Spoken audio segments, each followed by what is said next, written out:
아, 이재명 대통령 부부가 출연한 저 예능 얘기입니다. 연휴가 끝나고 이제 다른 새로운 뉴스가 나와야 저 이재명 대통령 부부가 화제 뒤에 출연했던 저 예능 공방이 잦아들까요? 정부 시스템이 일부 마비된 상태에서 예능 프로그램에 출연한 게 적절했느냐? 야당의 공격 포인트는 바로 내로남불입니다. 이재명 대통령이 예전 야당 대표 시절에 박근혜 대통령의 세월호 7시간과 관련해서 직무유기라 주장하고 고발까지 했었죠. 그 당시에 뭐 올림머리를 했다고 감옥에서 평생을 살아야 한다 뭐 이런 말까지 했었는데요. 본인만 모든 것이 로맨스고 남들은 다 불륜이냐, 전형적인 내로남불이 아니냐. 추석 연휴 기간 동안 어떻게든 우리 대통령을 흠집내고자 뭐 잃어버린 48시간 운운하면서 이제 공세는 펼쳤지만 명백한 가짜뉴스 이제 허위사실로 좀 밝혀졌고. 긴 추석 연휴 기간 동안 뭐 여야의 공방도 공방이었지만 이제 새로운 팩트들이 드러나면서 대략적으로 이재명 대통령이 언제 그 해당 요리 예능을 녹화했는지의 시간은 대충 특정이 됐습니다. 뭐 정확한 시간은 아직 저도 잘 모르겠습니다만 화제가 완전 진화가 됐고 그날 아침 대통령 비상대책회의가 있었고 오후에 요리 예능을 찍었고 그 이후에 대통령 주재 중대본 회의를 했다. 이현정 의원님. 네. 그런데 보니까 여권 원로인 박지원 의원도 뭔가 대통령실의 대응이 아쉽다 이런 표현을 쓰더라고요. 왜 그런 겁니까? 그렇죠. 뭐 이 전제로 보면 일단 대통령께서 이제 뭔가 예능 프로그램 출연하고 하는 거는 뭐 역대 대통령 다 있어 왔던 일입니다. 예. 문제는 이제 국가적 재난 상황에서 이제 과연 이거를 지금 시점에서 찍어야 되는가라는 데 대한 이제 포괄적인 문제고, 또 하나의 문제는 뭐냐면 이 문제를 대응하는 이제 대통령실의 자세에 있는 것 같아요. 예. 박지원 의원이 제기한 것도 그렇습니다.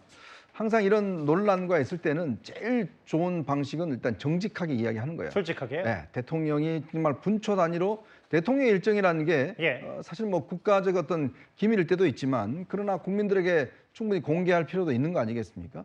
그렇다면 처음부터 그때 대통령이 이런 목적을 가지고 몇 시부터 몇 시까지 일단 이걸 했고 그 다음에는 또 중대본회의에 참석을 했다라는 것들을 뭔가 깨끗하게 이렇게 공개를 했으면 사실 야당도 이걸 문제 삼기는 꽤 어려웠을 겁니다.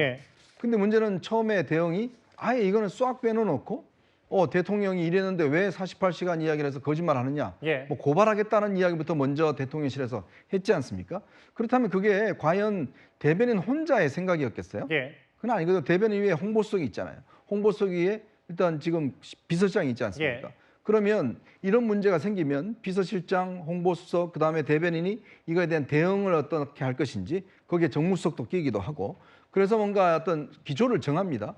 근데 왜 처음부터 대통령의 이런 이 예능 프로에 대해서 촬영에 대해서 녹화에 대해서 왜 처음부터 이렇게 깨름직하게 숨겼을까라는 거에 대한 이제 근본적인 문제예요. 강원 실장이나 이규현 수석의 정무적 판단이 좀 미숙했다. 그러니까 뭐냐면 본인들도 보기에는 이거 공개되면 좀 국민들이 좀 비판하겠는데 라는 생각이 좀 있었지 않을까라는 생각이 듭니다.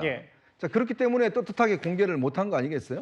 자, 그런 상황이고 또 문제는 이제 이거를 결정을 할 때 과연 이 시점에 이거를 방송하는 게 옳으냐 아니냐, 또 예능 프로그램을 찍는 게 맞느냐 안 맞느냐, 이 부분에 대한 정무적 상황적 판단들을 사실 시시각각 내려야 되는 게 대통령실인데 문제는 첫날 방영하기로 한 날 그렇게 야당의 공세가 계속되니까 이거 뭐 이 발인이 돌아가신 분 발인이 그 때문에 하루 연기했다. 뭐 이런 식이라든지 계속 이쪽에서 공세하는 데 맞춰서 대응을 했던 그러니까 뭔가 이게 깨름직한 내부적인 속사정이 있는 게 아니냐, 이런 의혹들만 계속 키워준 것 같습니다. 이 국민의힘 원내대표인 송원석 원내대표 얘기는 과거 이재명 대통령의 경기도지사 시절 쿠팡 화재 때 황교안 씨의 뭐 떡볶이 먹방 혹은 아까 저희 정치 시그널에서 손수조 대변인 얘기는 이제 박근혜 전 대통령 올림머리까지 소환을 하고 아까 자막으로도 좀 나갔었는데 그 장윤 변호사님. 저는 뭐 이천 떡볶이 먹방이나 박근혜 전 대통령 뭐 세월호 7시간까지 소환할 생각은 없는데 근데 이제 야당에서는 이걸 정치 공세라고 한단 말이에요, 여당에서는. 근데 만약에 윤석열 전 대통령도 먹방을 좋아하니까 예를 들어 예능 프로그램에 나가서 똑같은 행태를 보였다라고 하면 당시 만약에 야당이 민주당이었다고 하더라도 비판했을 거 아니겠어요? 만약에 똑같은 타임테이블로 윤석열 전 대통령이 했다면 그건 비판하기 어렵죠. 지금 7시간, 잃어버린 7시간이라고 나온 거는 예. 세월호가 완전히 침몰한 이후에도 우리가 대통령을 모습을 보지 못했기 때문이었습니다. 7시간 동안 전혀 모습이 드러나지 않았었어요. 중대본 회의를 다 배가 침몰한 이후에 공식적으로 모습을 예. 드러냈거든요. 이걸 어떻게 공당의 대변인이 같이 비유할 수 있는지 묻고 싶습니다. 처음에 왜 방송 시간이 포인트가 맞춰지지 않았습니까? 그게 포인트가 아니었거든요. 비판의 핵심은 대통령이 48시간 동안 뭘 했냐. 그래서 뭘 했는지 설명했습니다. 불이 예. 났을 때는 한국으로 들어오고 있는 귀국편 비행기에 몸을 실은 상황이었어요. 예. 그리고 바로 다음 날은 총리 주재로 회의가 열렸고 대통령은 직접 점검하고 이 지시를 내렸다는 그런 브리핑까지 있었습니다. 왜냐하면 다 완진이 된 이후였거든요. 그래서 대통령이 이 예능 촬영 이전에도 이 중대본 회의 비상대책 회의를 주재하면서 예. 이 부분과 관련해서 복구를 긴급하게 할 것을 지시했습니다. 불이 다 꺼지고 복구를 하는 것이었어요. 48시간이 정말 잃어버린 48시간이라면 대통령의 지시를 이행해서 그 현장에서 굉장히 땀 흘리면서 복구에 매진했던 공무원분들 노고를 국민의힘이 완전히 그건 폄훼하는 겁니다. 이런 식의 정치 공세는 국민 눈높이에 맞지 않다고 생각합니다. 그러니까 장혜 변호사 말씀 진짜로 만약 윤석열 전 대통령이 똑같이 케이푸드 홍보하겠다고 이제 한 요리 예능 나가서 시점은 정확히 공개 안 됐고 뭐 화재 이후에도 대응만 철저했다면 당시 민주당이 야당이었어도 절대 비판하지 않았을 거다. 이 당사자를 이재명에서 윤석열을 바꿨다고 해서 비판할 수 있는 지점은 저는 없다고 생각합니다. 알겠습니다. 반면 이제 야당에서는 아니 과거에 이런 똑같은 사례 얼마나 또 다른 잣대로 우리 비판하지 않았냐라는 얘기인데 오늘 저희 채널A 김진애 돌직구쇼에 출연한 주진우 의원은 이거 날짜도 못 물어보냐, 이게 고발까지 할 거리냐 이렇게 반문을 했습니다. 간단한 질문입니다. 날짜도 못 물어봅니까? 재난 상황이 위급하니까 재난 상황에 언제 예능을 촬영했느냐? 그건 국민들이 다 궁금해할 만한 부분이에요. 그리고 K푸드 홍보를 자꾸 예로 드시는데 K푸드 원래 잘 나갔습니다. 올해 7월에 처음으로 수출이 마이너스로 꺾였습니다. 왜 그렇습니까? 25% 관세 때문이에요. 대통령은 그 관세를 따져야 되는 것이지 저기서 시래기 얹은 그 누룽지 피자를 하나 한다고 해서 시래기나 누룽지를 수입할 외국인이 단 한 명이라도 있겠습니까?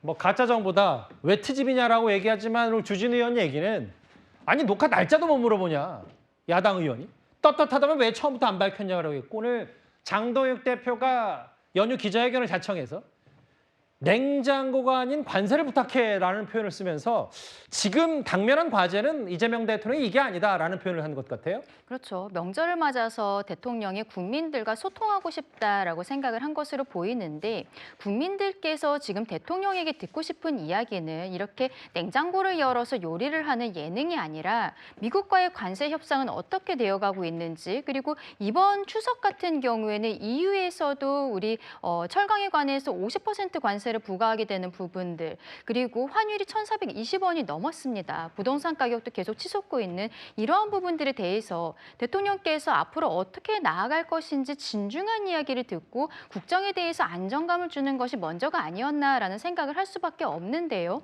지금 여기에 대해서 문제 제기하고 있는 야당에 대해 그 해당 의원, 주진우 의원이라든지 장동혁 대표를 고발 조치를 하고 있는 이러한 민주당과 대통령의 모습이라는 것은 굉장히 입틀막 정권이 아닌가, 독재 정권의 모습을 보이고 있는 것이 아닌가라는 생각을 지을 수가 없습니다.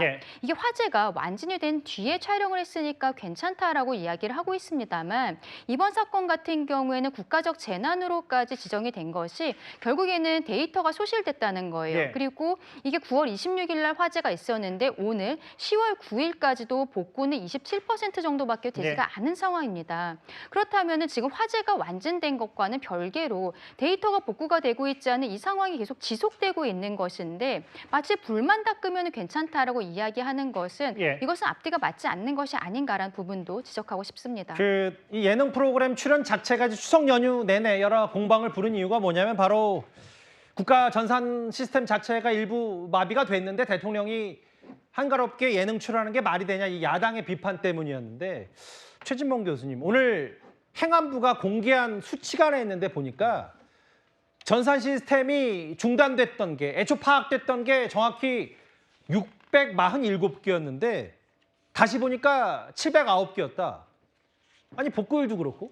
그럼 2주 동안 도대체 그 정부 시스템 뭐가 마비됐는지조차도 파악하지 못한 건 정부 책임 아닙니까? 그러니까 이게 아마 수동으로 확인하다 보니 그런 것 같아요. 기관별로 확인하다 보니 이렇게 된 것 같아요. 이게 숫자가 바뀐 이유를 지금 이제 그 행안부 차관이 뭐라고 발표를 했냐면 예. 국정자원통합운영관리 시스템이 있다고 그래요. 그게 엔탑스라고 하는 시스템인데 예. 이 시스템이 이번에 복구가 됐답니다. 이 시스템이 완벽하게 복구가 되면서 그럼 어느 정도의 피해가 있는지가 구체적으로 나왔다는 거죠. 그전에는 아마 부처별로 또는 부서별로 확인했던 것 같아요. 예. 그러니까 그게 이제 수작업을 하다 보니까 완벽하게 통계가 나오지 않았는데 엔탑스라고 하는 데이터가 복구가 되면서 실제적으로 얼마나 피해가 있는지가 명확하게 나온 것 같습니다. 예. 그래서 원래 피해를 당한 시스템이 647개다고 얘기했는데 이게 709개로 정정이 됐습니다. 예. 그래서 최종적으로 더 이상은 바꿀 일이 없다고 얘기를 했으니까 아마도 이제 이 시스템이 복구가 되면서 얼마나 많은 피해가 발생했는지가 나온 것 같고 현재로 27.2% 정도 복구가 됐는데